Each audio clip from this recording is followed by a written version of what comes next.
DKShi CM ಆಗಲಿ ಅಂತ ಚಂದ್ರಶೇಖರ್ ಸ್ವಾಮೀಜಿ ಒತ್ತಾಯಿಸ್ತಾ ಇದ್ದಂತೆ ಸಿದ್ದರಾಮಯ್ಯ ಪರವಾಗಿ ಶೋಷಿತ ಸಮುದಾಯಗಳ ಒಕ್ಕೂಟ ಬ್ಯಾಟಿಂಗ್ ಮಾಡ್ತಾರೆ. ಸ್ವಾಮೀಜಿ ಹೇಳಿಕೆಗೆ ಹಿಂದುಳಿದ ವರ್ಗಗಳ ನಾಯಕರು ಆಕ್ಷೇಪ ಕೂಡ ವ್ಯಕ್ತಪಡಿಸಿದ್ದಾರೆ. ಕೆಂಪೇಗೌಡರ ಸಾಧನೆ ಬಗ್ಗೆ ಸ್ವಾಮೀಜಿ ಮಾತನಾಡಬೇಕಿತ್ತು.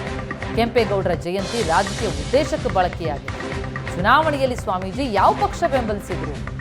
ಡಿಕೆ ಸುರೇಶ್ ಸೋಲಿಸೋದಕ್ಕೆ ಷಡ್ಯಂತ್ರ ಮಾಡಿದವರು ಯಾರು?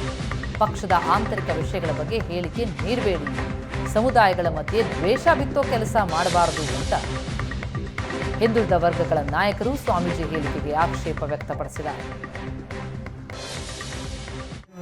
ಕೆಂಪೇಗೌಡರ ಜಯಂತಿ ದಿವಸ ಆ ಜಯಂತಿಯನ್ನು ಆಚರಣೆ ಮಾಡೋದಕ್ಕಾಗಿ ಅವರನ್ನ ಕರೆಸಿರೋಂಥದ್ದು, ಅವರು ಒಬ್ಬ ಗೆಸ್ಟ್ ಆಗಿ ಅಲ್ಲಿ ಬಂದಿರೋಂಥದ್ದು. ಅವರು ರಾಜಕೀಯ ಮಾತಾಡ್ತಾರೆ ಅಂತಂದರೆ ಹಂಗಾದ್ರೆ ಆ ರಾಜಕೀಯದಲ್ಲಿ ಮಂತ್ರಿಗಳನ್ನ ಮುಖ್ಯಮಂತ್ರಿಗಳನ್ನ ಉಪಮುಖ್ಯಮಂತ್ರಿಗಳನ್ನ ಮಾಡೋದಕ್ಕೆ ಮಠಾಧೀಶರುಗಳಿಗೆ ಅಧಿಕಾರ ಕೊಟ್ಟ ರೀತಿಯಲ್ಲಿ ಮಾತಾಡ್ತಾರೆ. ಆದರೆ ಈ ಬೆಳವಣಿಗೆಯನ್ನು ನೋಡಿದ್ರೆ ಎಲ್ಲ ರಾಷ್ಟ್ರೀಯ ಪಕ್ಷಗಳದ್ದು ತಮ್ಮದೇ ಆದಂತಹ ಹೈಕಮಾಂಡನ್ನು ಕೂಡ ಹೊಂದಿರ್ತವೆ.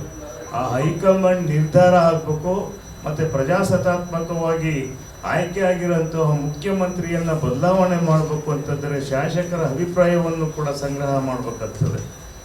ಆ ದೃಷ್ಟಿಯಲ್ಲಿ ಈ ಹೇಳಿಕೆಯನ್ನು ನಾವು ಖಂಡಿಸ್ತೇವೆ.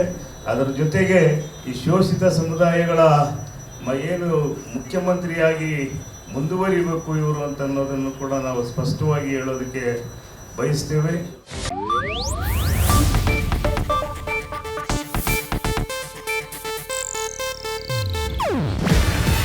ಇದು ಏಷ್ಯಾನೆಟ್ ನ್ಯೂಸ್ ನೆಟ್ವರ್ಕ್ ಪ್ರಸ್ತುತಿ.